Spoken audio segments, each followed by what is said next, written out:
Fala pessoal, tudo bom com vocês? Estamos aqui para o episódio 6 do NRCast. O tema de hoje é sobre como bater metas com o nosso grandíssimo mestre Regiano Vedovato. Como que você tá? Tudo ótimo, Júlio. Fala pessoal, sejam todos muito bem-vindos, Esquadrão, ao nosso episódio número 6 já, né? Olha aí como as coisas passam rápidos, hein? E o nosso objetivo aqui é ajudar você a ganhar dinheiro com vendas de forma descomplicada. Por isso esse projeto do NRCast, nosso podcast aqui. E de maneira muito prática, nós ajudamos empreendedores a fazerem de 10 a 50 mil reais por mês usando a neurovendas. E o tema de hoje é... metas. Tem muita gente que sabe a importância de ter metas, mas negligencia muitos passos, né, que a gente fala. Por exemplo, criar uma meta muito alta, muito fora da realidade, fora da curva, né? O que a pessoa que vai ficar com a gente até o final desse podcast, o que ela vai aprender nesse podcast? Ela vai sair daqui dominando o quê? Metas. Quem vai se aprofundar no assunto é você. Eu só vou fazer as perguntas, né? Então... é verdade. Então você tem que fazer essa pergunta para mim. Regiano, se você ficar comigo aqui até o final, o que você vai dominar? O que a pessoa vai aprender ficando com a gente até o final? Você vai dominar de uma vez por todas as suas metas. Você vai saber como você faz para estipular metas corretas e também como você faz para atingir metas todos os meses. Metas realistas que não sejam fora da sua curva e como ser a prova de frustrações nesse processo, né? Porque acaba vindo muitas coisas que desanimam a gente. E ninguém é de ferro. E aí tem muitas coisas que acabam influenciando isso aí. Pois é. Mas bora lá, vamos para cima. Para começar, então, qual que é a importância de um estabelecimento, uma empresa ter metas? Né? Porque quem não mensura, não gerencia. Como que funciona essa... Esse é um ponto base da gestão, né? Quem não mensura, quem não mede o seu resultado, não gerencia. Uhum. Não tem como você melhorar aquilo que não é medido. Isso em gestão é muito forte. Então, se você hoje aí no seu negócio, você é empreendedor, e você não tem o mínimo de gestão para mensurar aquilo que você faz, então você não tem como melhorar. E isso serve para os dois lados, tanto para o lado positivo, para você crescer e evoluir, quanto para o lado negativo. Vou te explicar. Por quê? Porque às vezes você fala assim, olha, esse mês está maravilhoso, nós estamos arrebentando de vender, ok? Mas maravilhoso comparado a quê? A qual período? De que forma? De qual produto? De qual margem? Com qual lucratividade? Com qual vendedor? Consegue entender? Sim. Então, estamos arrebentando de vender é genérico, é ao você todo. Você pode achar que está arrebentando. Mas aí, se você coloca os seus números desse mês, talvez comparados com o mesmo período do ano anterior, você vai perceber que não está arrebentando tanto de vender como você imaginou. Uhum. Por isso servem as metas, os números. Ok? Agora, tem o outro lado também. Eu ouço muita gente falar, tá uma M. Esse mês está paradíssimo. Uhum. Esse mês a gente não vai conseguir fazer nada. Esse mês está muito ruim. Não estou vendendo nada. Tá, mas comparado a quê? Então a lógica funciona dos dois lados. Uhum. E aí quando você coloca os números comparados, por exemplo, ao mesmo período do ano anterior, e às vezes você se surpreende. Você diz, mas mesmo assim eu estou 10% melhor do que o mesmo período do ano passado. Porque, às vezes, a sensação que a pessoa tem naquele momento é que as coisas estão todas péssimas. Mas quando ela tem como mensurar, certo? Ela tem as metas muito bem estabelecidas, os números estabelecidos, ela percebe que ela não precisa se frustrar tanto, não. Que esse sentimento de frustração não faz sentido nenhum. Então, consegue entender que serve para os dois lados? O primeiro passo é para você conseguir realmente entender se você está bem como você acha que está ou se você está mal. Muitas pessoas que acabam se frustrando com as metas que ela tem para bater, muitas vezes ela se compara com outros, não com ela mesma. Isso é um grande erro. Fantástico, você foi cirúrgico nisso. Eu acho que talvez esse seja um dos problemas. Eu não vou aqui falar que é o maior ou menor problema, porque depende de cada gestão, de cada empresa, de cada pessoa. Mas sem sombra de dúvida, se fosse elencar aí os 3 principais problemas, esse aí seria um dos 3, que é você fazer as suas metas com comparativos. Isso serve também para a sua equipe.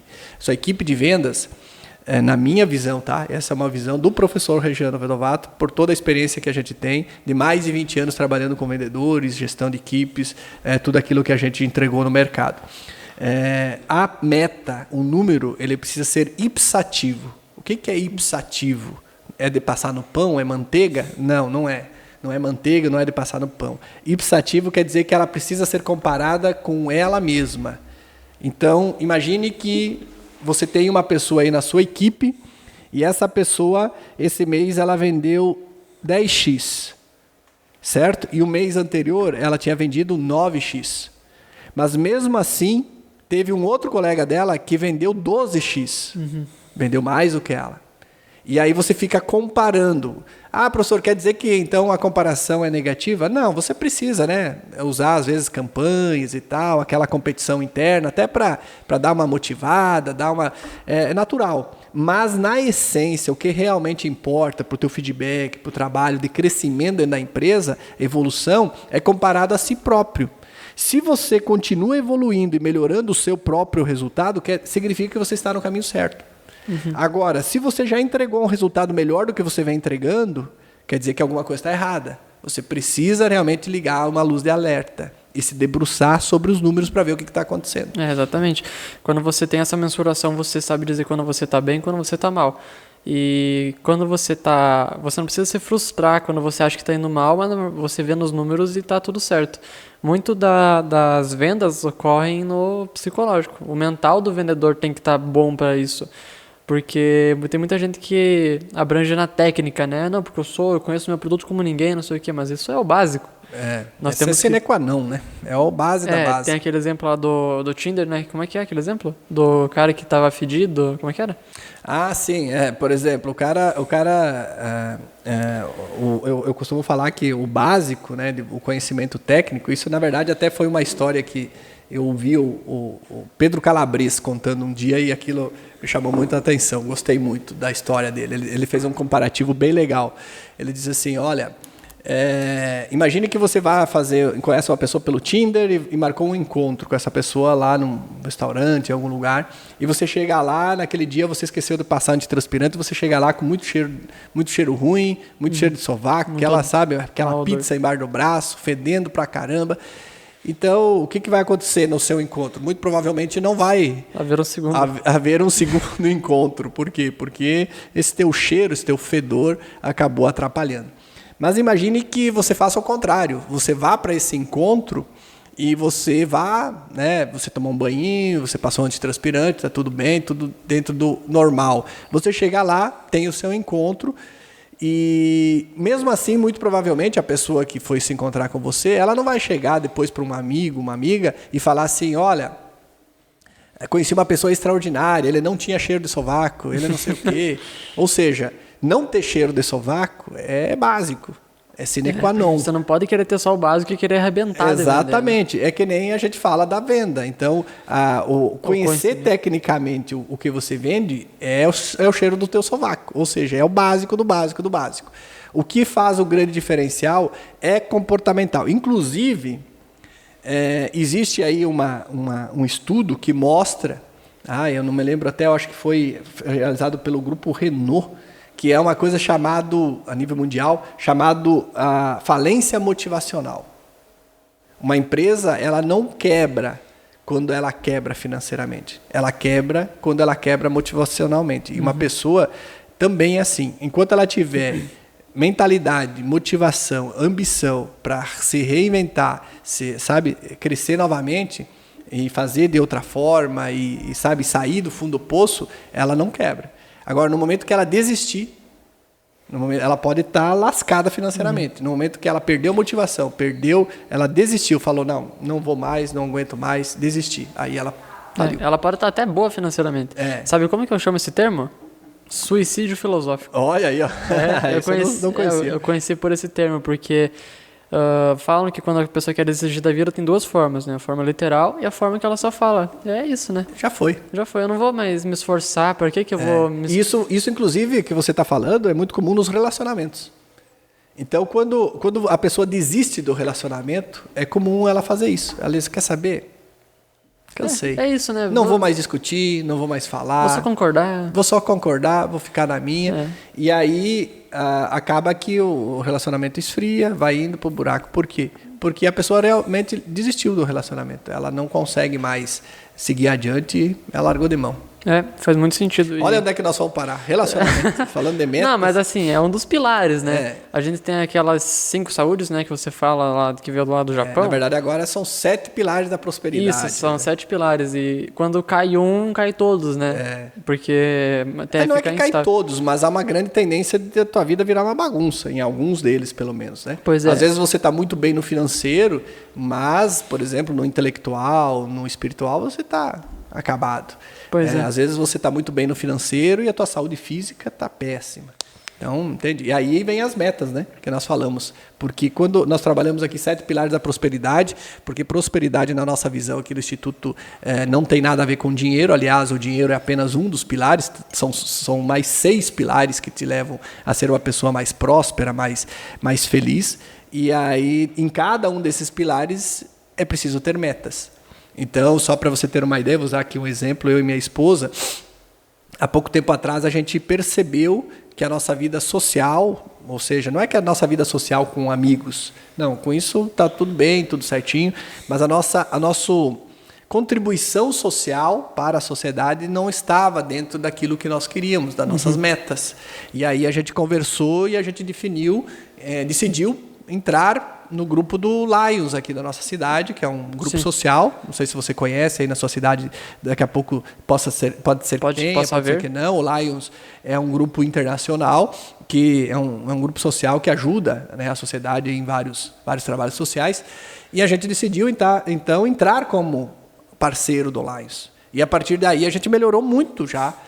Ainda não estamos aquilo que nós gostaríamos de estar, porque eu viajo pra caramba, minha esposa, ela também, ela tem os compromissos dela, mas quando a gente pode, inclusive no dia que nós estamos gravando aqui esse podcast, eu não sei qual dia que você está assistindo, mas hoje à noite a gente tem reunião do Lions, porque tem um projeto social muito legal aí em andamento e que a gente vai auxiliar de alguma forma, nós vamos estar lá, entendeu? Então, ou seja, esse é um pilar, é uma meta. Nós criamos uma meta, meta para construir a nossa casa. Nós colocamos uma meta.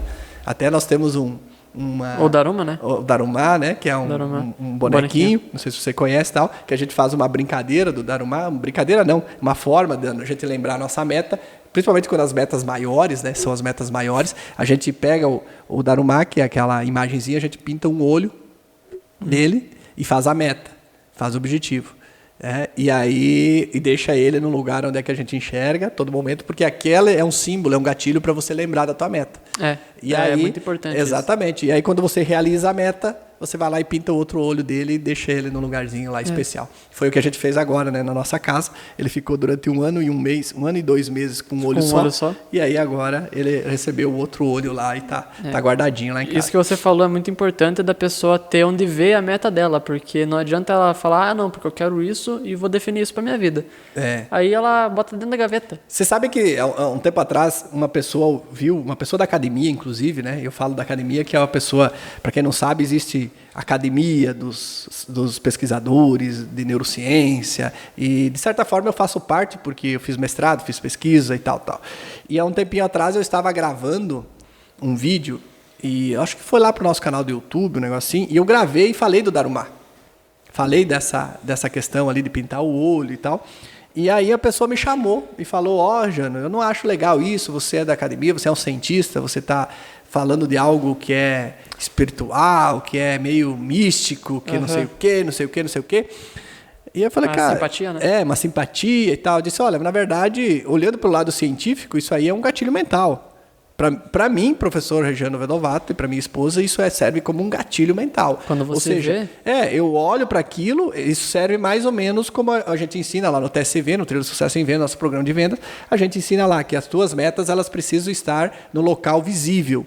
Ou seja, um quadro, um cartaz, uma televisão, aonde você possa olhar para ela todos os dias. E a forma como você mensura as suas metas, ela precisa, a gente ensina lá, ela tem que ser sempre retroativa, ou seja, de cima para baixo e nunca de baixo para cima. Porque é a forma que o cérebro entende que ele precisa sempre correr atrás daquilo que falta e não satisfeito com aquilo que realizou. Por exemplo, você vai colocar lá num quadro para acompanhar as metas da sua equipe, então lá seu objetivo é vender 100 mil, se você vendeu 10 mil no primeiro dia, No segundo dia, não é que você aparece lá 10 mil. No segundo dia tem que estar lá, faltam 90. No terceiro dia tem que estar lá, vendeu mais 10, faltam 80. É assim que a gente acompanha e monitora a meta. É sempre o que está faltando e nunca o que você já atingiu.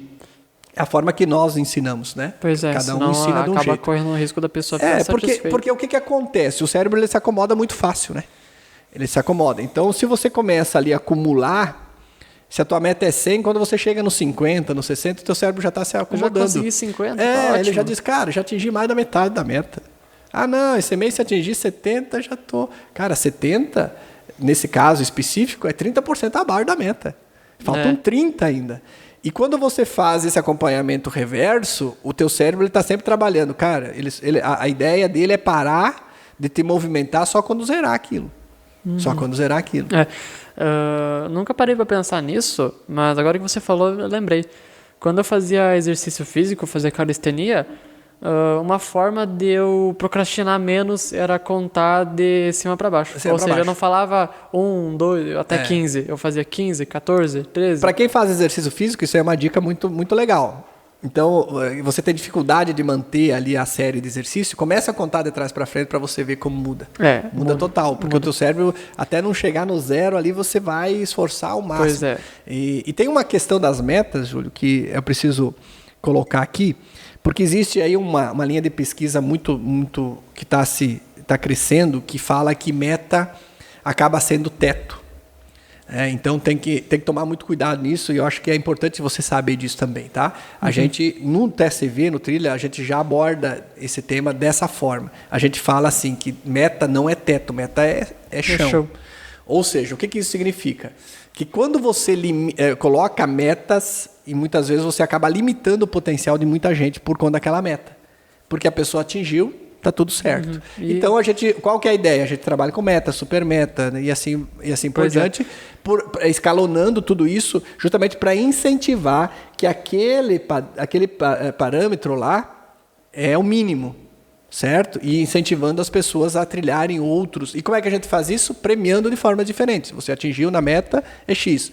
Tem a super meta, é X,5. A outra meta, a mega meta, é 2x. É 2x. E assim a gente vai premiando as pessoas, incentivando ela a utilizar aquele parâmetro de crescimento. E não simplesmente usar a meta como teto, que é o que a maioria faz. Tem muita gente talentosa que acaba se diminuindo. Diminuindo o ritmo. Por conta da meta. Porque chega dia 15, bateu a meta, a pessoa podia vender, tem ainda mais... Ou o ritmo, né? Ela já vai meio que, como é que se diz? Vai diminuindo. Administrando o ritmo dela, porque ela sabe, tô dentro da meta, tá tudo bem, vou chegar lá, vou bater e tá tudo certo. E pior, né? Tem uns que fazem isso porque tem medo que a empresa aumenta a meta. Eu não vou entregar mais, porque se eu entregar mais do que a meta, aí o mês que vem eles vão aumentar a minha meta. E aí eu vou ter que me esforçar mais. E aí, cara, eu acho que isso é um pensamento muito retrógrado. É muito raso, sabe? Muito raso. De pessoas rasas. Porque, embora a pessoa seja talentosa em um aspecto, ela é rasa na outra. Isso é mentalidade fixa. Não é mentalidade de crescimento. Então, se você ganha, por exemplo, por premiação, você ganha por comissão, você ganha... Qual é o problema de você bater a meta e aumentar a tua meta? É você ir se desafiando, você ir crescendo e tal. Claro que essas metas elas precisam ser realistas, né? Tem empresas aí também que erram a mão, né? Erram a mão e acabam extrapolando, botando metas irreais e aí acabam frustrando muita gente, né? Tem esse outro lado que tem que ser lembrado. Faz sentido, porque assim como a gente falou que tem muita gente que se frustra se comparando com os outros, tem as pessoas que se comparam consigo mesmas, mas elas se frustram porque a meta dela é muito fora da curva. E ela não consegue e acaba se frustrando. E aí vem aquela... existe uma linha de pesquisa também que mostra que depressão, Júlio, depressão nada mais é do que ciclos continuados de frustração. Olha que doido isso, né? Então, quando você tem ciclos continuados de frustração, ou seja, criei uma expectativa, não deu certo, me frustrei. Criei outra expectativa, não deu certo, me frustrei. E você vai e entra nesse ciclo e não consegue, se frustra, vai chegar ali na frente e você entra em ciclos de depressão. Olha como isso é forte, né? Então, muitas vezes você que é gestor, você que é empreendedor e que você é líder de equipe, às vezes você está levando a tua equipe a estados de depressão e você Por conta sequer disso. percebeu. Pois é. A gente estava falando antes da pessoa olhar muito para o resultado, né, como se fosse o teto. E nesse sentido acaba chegando na hora que a pessoa bate a meta, que ela fala, alcancei o teto, agora eu vou parar, que ela entra nesse mesmo estado criou muita expectativa e se frustrou. Porque assim, a pessoa tem o sonho de, por exemplo, comprar um carro. Aquilo lá é o sonho dela. Ela compra o carro e vê que não está tão feliz quanto ela achou que estaria. É por conta de... E aí tem uma outra coisa que agora você entrou num assunto que é muito importante, que tem a ver com sucesso. Tá? Então, o sucesso da meta, o sucesso de comprar o carro, o sucesso de fazer uma casa nova, o sucesso de ter atingido o teu objetivo. Esse sucesso, ele precisa estar diretamente ligado ao teu sentimento de autorrealização. Se você não desenvolver junto com isso esse sentimento de autorrealização, você pode conquistar o que você quiser na vida. Você sempre vai estar frustrado. Então, existem pessoas hoje que eles são tão pobres, tão pobres, tão pobres, que a única coisa que eles têm é dinheiro. Ou seja, eles não conseguem trabalhar esse sentimento de autorrealização. Eles conquistam uma coisa, aquilo já não tem valor nenhum, eles precisam de outra coisa, não tem valor nenhum. E assim vai, e eles vivem num mundo de frustrações. Nada satisfaz. Não satisfaz. Então eu preciso, como é um sentimento, eu preciso trabalhar isso.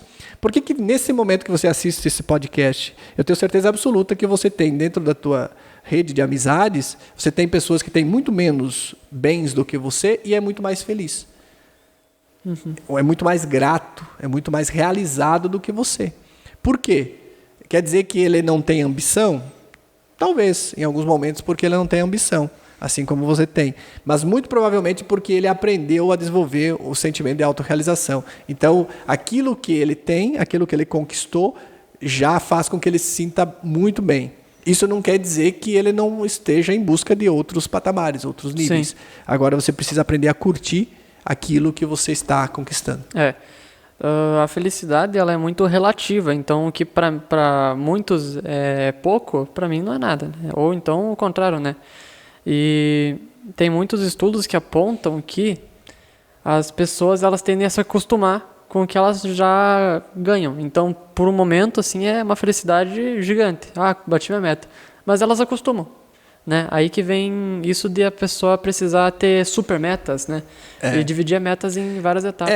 As pessoas acostumam, não tenha dúvida nenhuma, né? O efeito novidade passa, o efeito, aquele estímulo de dopamina, que é aquela sensação de prazer por ter realizado, passa. Aquele sentimento de empoderamento, sabe? De poder, de realização, ele vai diminuir.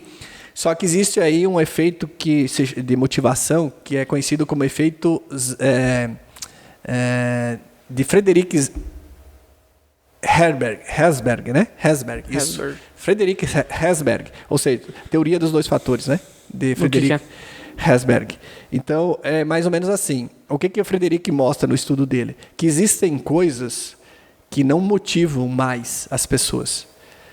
Por quê? Porque ela se acostumou. Pessoas, no geral? No geral. Diz, tipo, isso serve para a tua equipe de vendas. Adaptação do mundo. Exatamente. Por exemplo, isso que você acabou de falar. A pessoa conquistou algo. Vamos imaginar, você ganha 5 mil aqui no Instituto. Ganha mais do que isso, tá? Mas vamos dizer que... Não, brincadeira. Mas vamos imaginar aqui que você ganha 5 mil reais, tá? Tá. E você passa a ganhar 7. Ou passa a ganhar 10, um exemplo. E você, nossa, é uma euforia, uma alegria, sabe? Eu vou realizar um sonho, vou fazer isso, vou fazer aquilo e tal. Só que vai passar 1 mês, 2 meses, 3 meses e você, aquilo que você falou, você vai se acostumando com aquilo. Aquilo já não é mais... momentânea. Só que tem a teoria dos 2 fatores de Herzberg, que é o quê? Não motiva mais, mas tira de você.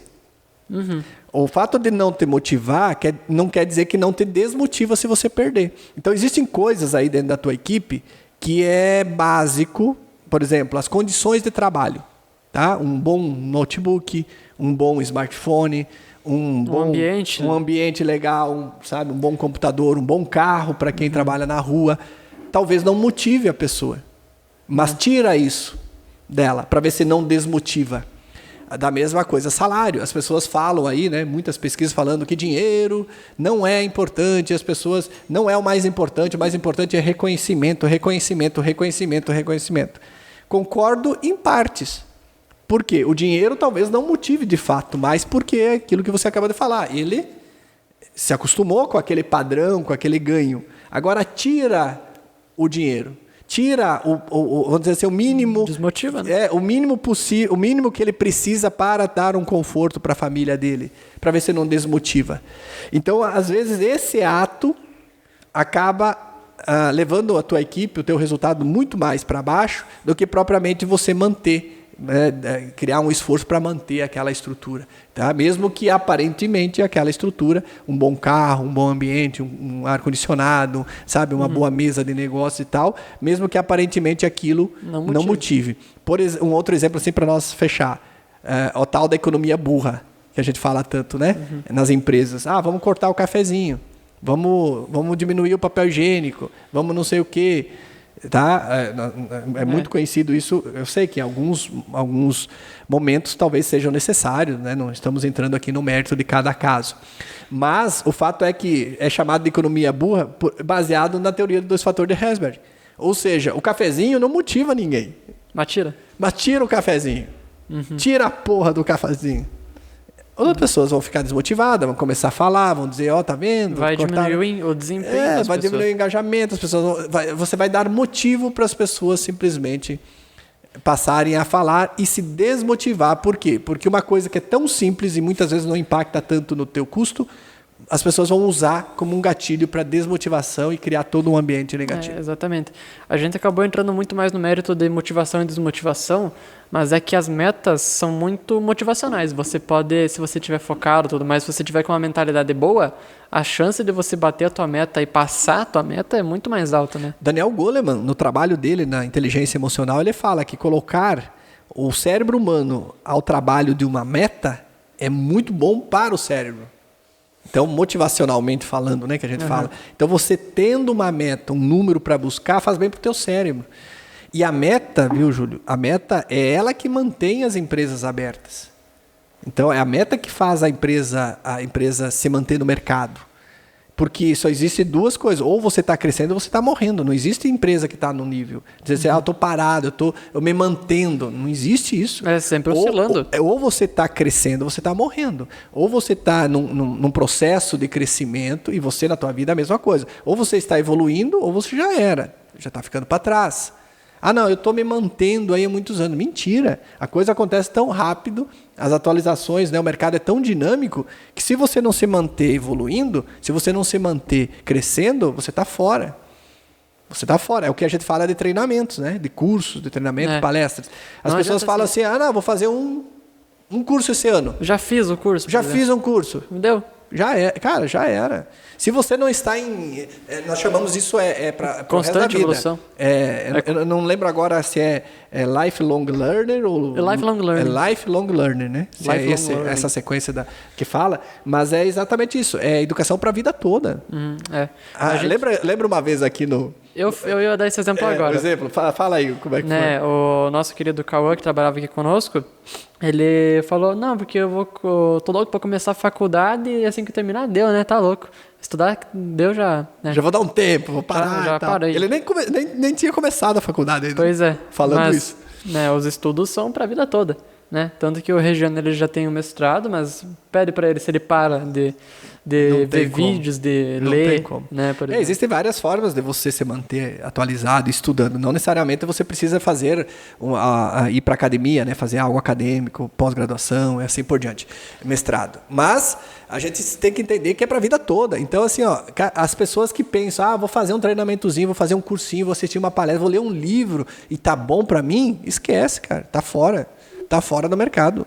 Então, você precisa agora entender que todos os anos, quando você for estipular as suas metas para o ano, você precisa colocar dentro dessas metas o que você vai fazer, quais são os cursos, quais são os treinamentos, quais livros você vai ler, para se manter atualizado no mercado. Exatamente. Isso faz parte da tua meta. Pois é. E pro resto da vida. Não tem estudar, tipo, já fiz minha parte, agora eu vou descansar o resto do ano. Não. Claro, pode chegar lá no finalzão lá da vida que você não tá mais no mercado, que você já se aposentou. Que tá com a vida ganha, tudo bem, aí é uma outra questão. Mas enquanto você estiver produzindo, né, em idade produtiva e no mercado, competindo, não tem outra opção. Não é opção. Missão. É missão. Né? Último gancho, né? Já vou fazer a próxima pergunta. Mas as pessoas, ainda que se aposentam, elas procuram ter o que fazer, né? Então, estudar, ainda fazer parte desse mercado. Até porque os estudos mostram que manter o cérebro ocupado é inteligentíssimo, né? É saudável, é um hábito bom, né? E um dos fatores que mais influenciam nas metas é o foco do pessoal que tá. Tem muita gente que, por exemplo, que nem você falou, administra o tempo para poder bater a meta o quanto antes ou então enrolar até o mês para não aumentarem as metas, né, a empresa. Então, por que você acha que o foco é importante nessa parte? Porque qualquer descuido dentro da jornada, do processo, pode significar o fracasso da tua meta. Ou sucesso. Ou sucesso, né? Mas o descuido em si vai fracasso. Então imagine comigo, imagine que você está aqui, ó. Eu tenho a minha xícara aqui e aqui dentro só tem água, tá? Só fica tranquilos. Não tem nada de álcool aqui hoje. No último episódio eu não posso falar nada. Os anteriores não vou falar nada e os próximos também, não me comprometo, mas hoje não tem nada. Então, imagine aqui, ó. E eu quero que imagine que isso aqui é uma flecha, um arco e uma flecha. Ele está mirado lá para você, para a tua xícara. E aqui, eu simplesmente, se eu manter ele focado, direcionado aqui, eu vou atingir em cheio o alvo. Legal? Agora imagine aqui, ó. Vamos usar o cabo até como a referência, que é o cabo da xícara, tá? Da minha caneca. Imagine que simplesmente, ó, aqui eu estou direcionado para o meu foco. Imagine que eu mude o grau disso aqui, levemente, aqui no início. O que vai acontecer lá? Aqui para frente vai ser pouquinho, mas lá atrás vai ficar muito longe do alvo. Quando a meta é muito grande, né? A gente fala isso.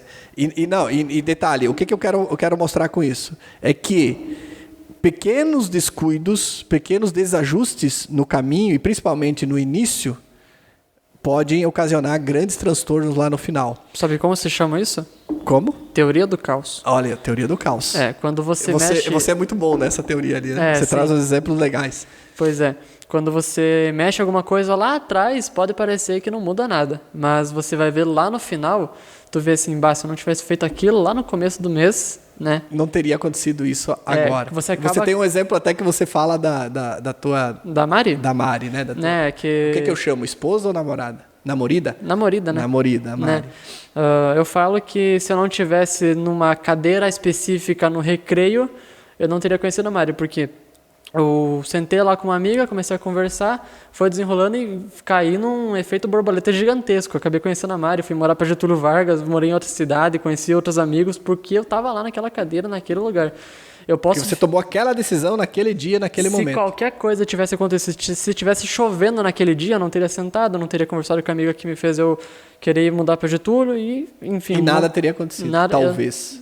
Aí tem gente que pode pensar assim, não, mas se era para ser e aconteceu de outra forma. Pode ser, mas muito provavelmente não. A vida teria tomado outro mundo. Então, essa é a importância do foco. E até teria acontecido da mesma forma, mas de maneiras diferentes, né?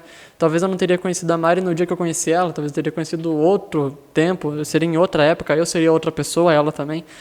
Então... Mas com certeza não seria dessa forma. Pois é, então pensa assim, lá atrás, eu tomei aquela decisão, eu não fazia ideia do quanto aquilo ia mudar a minha vida. E da mesma forma tá nas metas empresariais.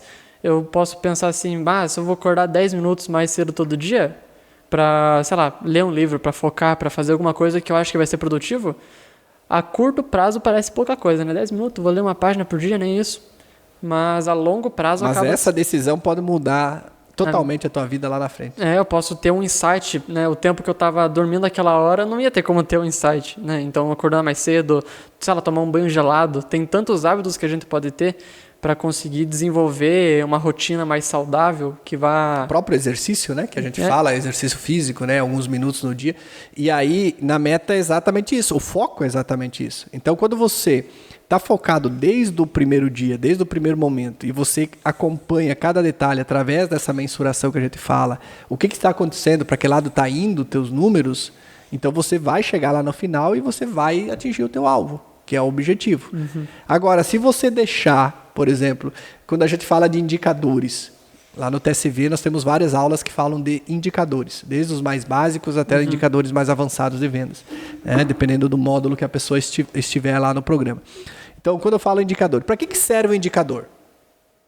Na prática, para que serve um número que você está acompanhando, um indicador? Indicador, para quem não sabe, é um número que a gente indica algo. O nome já fala, né? Indicador, ele é autoexplicativo, ele indica algo. Para que serve um indicador? Por exemplo, vamos usar um exemplo do indicador, para as pessoas saberem. O indicador, por exemplo, é a sua taxa de conversão de vendas.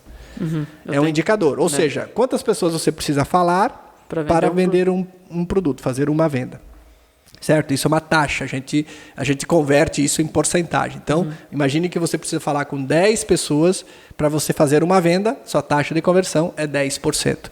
Se você precisa falar com 10 pessoas para fazer 2 vendas, sua taxa de conversão é 20%. Tá? Então, esse é o indicador. Para que serve, de fato, o indicador? Para mostrar aonde tem alguma coisa errada. Ou seja, em outras palavras, ele mostra que tem fumaça. E se tiver fumaça, pode haver fogo. Pode ter fogo, ou pode ser apenas uma fumaça. Então, ele serve para quê? Para mostrar onde você precisa se debruçar no indicador.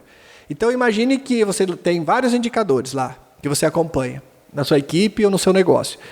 E aí chega lá numa determinada semana, e a taxa de conversão, ela caiu drasticamente, ela caiu 50%. Opa! O que isso mostra? Tem fumaça aí, pode ter um problema sério. Vamos abrir esse indicador? Vamos entender o que está acontecendo que a minha taxa de conversão caiu 50%? E aí você vai analisar profundamente tudo que está relacionado àquilo para tentar achar o problema. Para isso serve o indicador. E quanto mais rápido você fizer, mais rápido você retoma e traz a coisa para o A gente tem um exemplo aqui no Instituto de um dos primeiros lançamentos que a gente fez do TSV. A gente tinha uma meta estipulada de tantas pessoas na aula. Chegou na aula, a gente viu que tinha menos da metade da meta, né? Como é que era? Daí acabou indo, a gente falou, vamos ter que se debruçar para converter.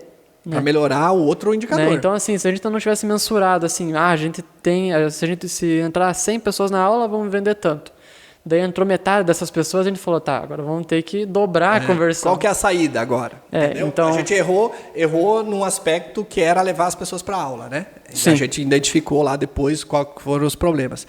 Mas nós ainda tínhamos tempo de ajustar. E qual que era a nossa saída? Melhorar a conversão.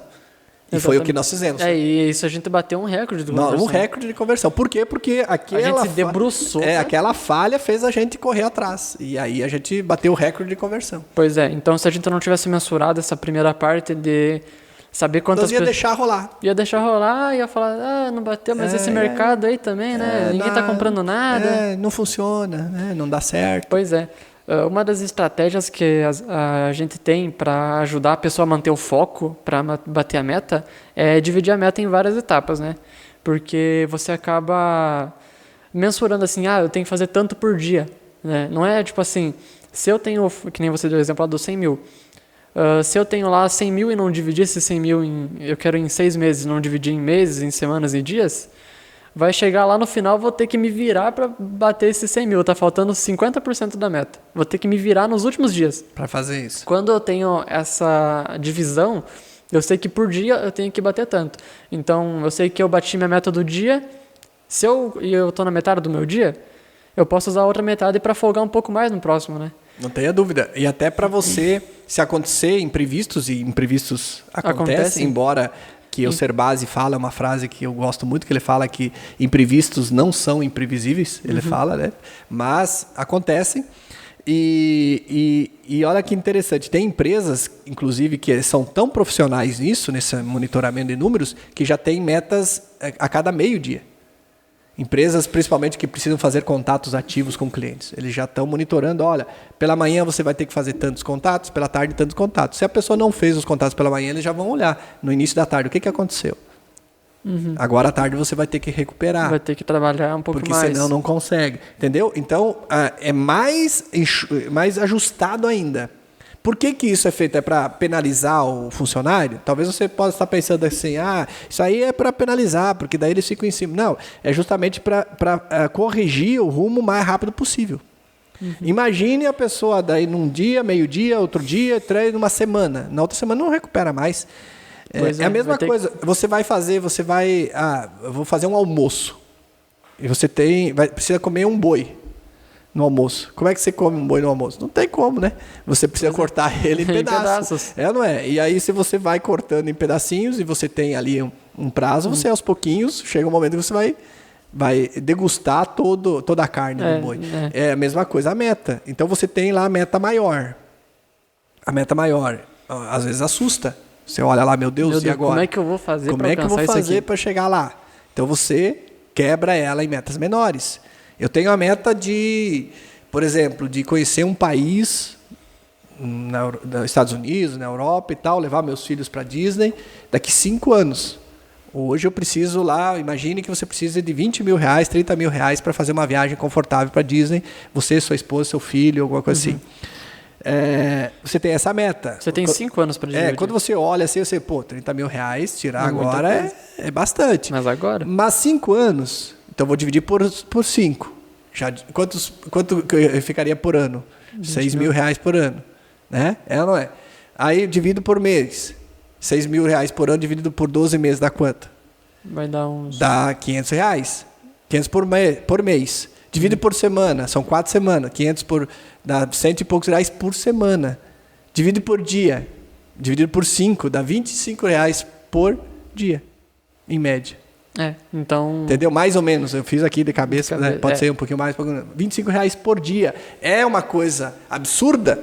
Já não é tão absurdo assim. Quanto 30 mil. Quanto 30 mil reais. Então, perceba que fica muito mais atingível, mais simples para o teu cérebro conseguir conquistar aquilo que você quer. Isso funciona para uma casa, isso funciona para um carro, isso funciona para a meta da empresa, para qualquer coisa. Exatamente.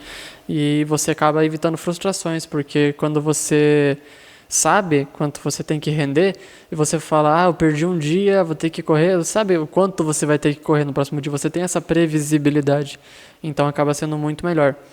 Então, já estamos indo aqui para a etapa final do nosso podcast. E aí, se você está gostando, já deixa teu like aí. É isso aí, aproveita e compartilhe já na sua linha do tempo, seus amigos, porque esse conteúdo pode ajudar mais pessoas a ganharem dinheiro de forma descomplicada. Exatamente. Então, em resumo do nosso podcast de hoje, a gente falou um pouco sobre o motivacional, como que ele é importante. E você tem algum recado final para dar para quem está desmotivado, por exemplo, com a empresa ou consigo mesmo sobre as metas? Primeiro ponto tem uma coisa que eu ouvi do Caio Carneiro que eu gostei demais da conta. O Caio Carneiro ele fala o seguinte: estipule os seus objetivos, as suas metas, baseado num dia que você não está bem. Entendeu? Então, as suas metas de vida, frustrações e tal, objetivos e tal, baseado no dia que você não está bem. Sabe aquele dia que você não estando bem, mesmo assim você realiza? Certo? Por quê? Porque qual que é um erro, segundo o Caio? Isso me fez refletir e faz muito sentido. Um erro das pessoas é traçar os seus objetivos, as suas metas, baseado no dia que ele está bem. Só que oscilações vão ocorrer. Não é todo dia que ele está bem. Então, se você basear no dia, naquilo que você faria, de qualquer forma, mesmo não estando bem, o dia que você vai estar bem, você vai explodir. Você vai extrapolar a meta. Agora, o contrário é o que dificulta. Então, se você põe lá, o dia que hoje eu estou maravilhosamente bem, hoje eu acho que vai dar, vamos vender 500 mil, vamos vender 1 milhão, vamos vender 1 milhão. E você estipula, amanhã você não está bem. No dia você vende até a tua meta. Aí você não está bem. E aí, como é que faz? Professor, mas tem que ver a meta que é necessária, porque tem o ponto de equilíbrio, tem o custo. Não vamos entrar nesse mérito. Estou falando de uma maneira geral, tá? Na vida é assim. Então, quando você estipula teus objetivos baseado no teu estado emocional bom, normalmente a possibilidade da M é muito grande. Por quê? Porque você vai passar por oscilações emocionais, dias que você não está legal e que vão acabar com a tua meta. Agora, se você se baseia, então, naqueles dias que você faria de qualquer jeito, mesmo não estando bem, a possibilidade de você extrapolar essa meta, fazer muito mais do que a meta, é muito grande. Então, qual que é a ideia aqui? É você fazer passos firmes e curtos. E você ir melhorando conforme Manter aumenta a constância. a tua autoestima. Porque a tua autoconfiança, ela está inteiramente ligada a isso, a esse processo. E aí tem uma outra coisa que é muito importante, para fechar, que é o quanto que você mente para você mesmo. O quanto que isso destrói a tua autoconfiança. Porque às vezes você não bate a meta, e isso vai corroendo a tua autoconfiança. E você não acredita mais em si próprio. Mas existe aí uma questão para o cérebro que acaba contribuindo muito para isso, que é o quanto que você mente para você mesmo. O quanto que você fala, por exemplo, que vai compartilhar esse vídeo com seus amigos e você não compartilha. Você acabou de mentir para o teu cérebro. O quanto que você fala para você que amanhã você vai começar a ler um livro e você não começa. O quanto que você fala para você que você vai fazer tal curso e você não faz. O quanto que você mente para o teu cérebro que você vai começar tal exercício físico e não começa. E o teu cérebro vai acostumando a não confiar em você. Porque toda vez que você cria esse objetivo, essa meta, e você não cumpre, você está dando uma mensagem muito clara para o teu cérebro. Não dá para confiar em mim. E aí, isso acaba com a tua autoestima, né, o teu autoconfiança, e obviamente isso impacta diretamente nas tuas metas. Tem uma frase que eu levo para minha vida, eu não vou lembrar o filósofo que falou isso, acho que era Sócrates, era filósofo grego, né? Aí ele falou, conhece-te a ti mesmo. Porque quando você conhece a si mesmo, né, como você falou, você estipula metas que são realistas para a tua realidade, mas quando alguém te ofende você sabe que não é verdade, você não se frustra. Né? Então você acaba se blindando, tanto internamente quanto externamente. Então tá aí um aprendizado aí pra gente levar pra vida, né? E bora bater meta. Isso aí, não adianta, você viu agora um podcast inteiro sobre bater meta e você não vai estipular a sua meta, você não vai correr atrás. Então você já sabe o que fazer, né? Dividir em etapas, trabalhe um pouco por dia, não se frustre com o que vier e mensure, né?